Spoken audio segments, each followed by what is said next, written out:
नमस्कार दर्शक बंधु। आज भिडियो आम जाना दारिद्र्यता दूर कर उपाय।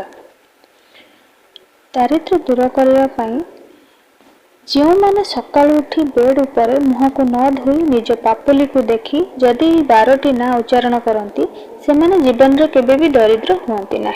1 ब्रह्मा, 2 नारद, 3 शंभु बा महादेव, 4 ब्रह्मा को मानस पुत्र सनत कुमार, 5 कपिल, 6 मनु, 7 प्रहलाद, 8 जनक, 9 भीष्म, 10 बलि, 11 बयसकी, 12 यमराज। एहीपरि 12टी नाम को उच्चारण करंतु। 2 रे केउं भली नारी को विवाह कले दरिद्र हुअंती नहीं, जीवन सुखमय होइथाए। 1 रे पद्मिनी, 2 रे चित्रिणी, 3 रे हस्तिनी।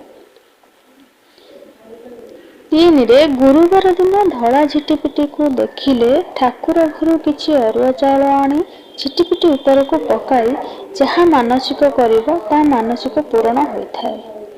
4 रे बुधवार दिन जदि जने किन्नर तांको पाटी रे गुटे कॉइन को कामुड़ी दियंती सही पैसा को निज पर्स रे रखंतु।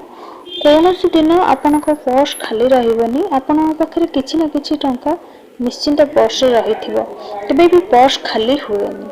आशा करूछु आपण मानको मोर वीडियो भल लागिथिबो। प्लीज चैनल को लाइक शेयर सब्सक्राइब करबे निमा